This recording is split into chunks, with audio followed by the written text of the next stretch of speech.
All right, so I was talking to somebody in my real life, somebody I care about, and they didn't vote this election just they couldn't bring themselves to. They're probably going to vote for Trump. Um, I think some of my conversations changed that, but the Pussygate thing, whatever, some of the things Trump said changed it. Anyway, the person was like, "Oh, I felt better after that press conference," and one of the reasons was this pile of papers that Trump said, "These are as a pile of papers that I had to sign, just some of the papers I've had to sign to make this all ethical. This blind trust that isn't blind and isn't a trust really either, but if he sets up some sort of a trust, it's not a blind trust." And we got into kind of a back and forth about things like, well, you know more about this stuff, but they don't want to take that into account. And, oh, you must just hate Trump. People who said bad things about Obama, too. Yeah, I was one of the people doing that. It's kind of amazing. We're not just, it's just, the thing is what Trump knows is people don't check. People see a pile of paper, and that paper is a bunch of ethics. They're like, oh, good. Because they won't check. Now, in the old days, people, how could they check? They'd go check and ask people around their church or whatever, and it would just be whatever, kind of gossip and stuff. But they were checking with something. Um, you have the internet now where you could actually check the actual information and find out not just who's a liar, they're all liars, but which lies. It's sort of important which lies. And people just don't want to do this. And Trump just instinctively or consciously knows people don't check. You could say, "Yeah, I heard things. I'm not saying it. Somebody else said it," and just get the wheel spinning, pretending you didn't start it, and it's just out there. It's just out there. It's just a thing. And people start to go, "Oh, I heard this," and it fells right to their shoulder blade or something.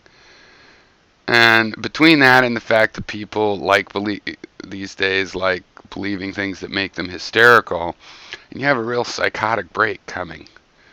Um, I mean, how gullible do you have to be for them to stack these papers? And he's like, and we could check that. We'll be able to check. We could go through those papers. We don't even know anything's written on those papers. It's a prop. How could you be so trusting at the same time people are entertaining, theories that Obama's in the basement of the Pizza Hut screwing kids? Yeah, I know it's not the Pizza Hut. I like putting it that way. Extraordinary claims only require extraordinary. But this is someone that didn't vote for Trump either. So it's not exactly because of a predilection. It's just a very weird way of balancing what might be true, where the main requirement is I don't want to look this up. I'm not going to double check this stuff, right? I have to come up with something to believe without doing a half an hour of research. And it's just as well because a lot of people, when they do the research, they just collect more junk. It's like they're trying to wash themselves free of dirt using a dirt bath, so they just come back dirtier. I researched it. I mean, seriously, there are skills to help determine the difference between reality and fantasy, and what facts and this guy with his pile of paper, that is believable. That really puts your heart at rest. Okay, let me tell you two things just right off the top. One, he's invested in a HUD project, so Ben Carson's going to be overseeing how that goes. He has this hotel in D.C. that's in the U.S., the old post office, old D.C. post office. That's leased from the federal government. I believe I read that you can't work for the federal government and have that lease, right? Um, but maybe the Trump organization, it's not working for the government. So that means that Trump the administration is going to be negotiating with Trump, the business, over that property. And if it turns out that Trump, because Trump underbid a bunch of other hotel companies for that space because he said he was going to spend more renovating it and give the government more of the cut of the proceeds of the profits. So if that doesn't work out, you know what happens? The leaseholder comes and tries to renegotiate the lease with himself. And this person I was talking to is like, yeah, I'm concerned of conflict of interest, but what are you going to do? That's his business. What are you going to do? He just gets to have a conflict of interest. And this president is saying there's no such thing as conflict of interest for a president. Really what it is that the laws put in place by Congress leave it up to the president to judge for themselves, keeping on the right side of the Constitution and the Emoluments Clause and whatnot. It's left to them so that it's not a political fight. Doesn't mean it doesn't apply. When someone says, hey, we're leaving it on your discretion to not steal, right? Nobody's going to watch to see if you're stealing. It's up to you. That doesn't mean you can steal. It means you're expected to watch yourself. And Trump doesn't get that at all. You got to just push it and push it and push it. Now, it should get interesting if in 2 years, if this guy can't keep the people happy, but he might be able to, right, with these piles of paper.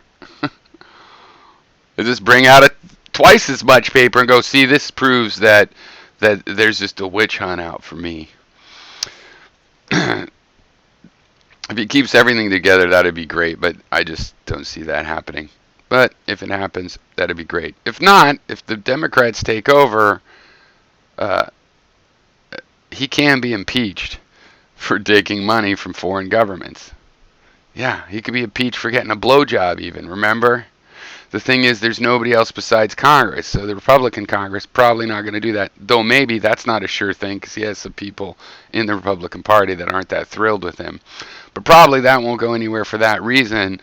But that doesn't mean there's no law. If the sheriff in town won't arrest his brother-in-law for beating people up at the bar, that doesn't mean there isn't a law. It seems like that, and in effect, there's a situation, and poetically, you could speak of it that way.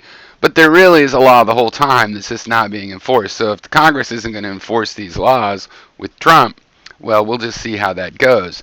Now, I don't imagine Trump can steal any more money from this country than Halliburton or the banks under Clinton, under Obama.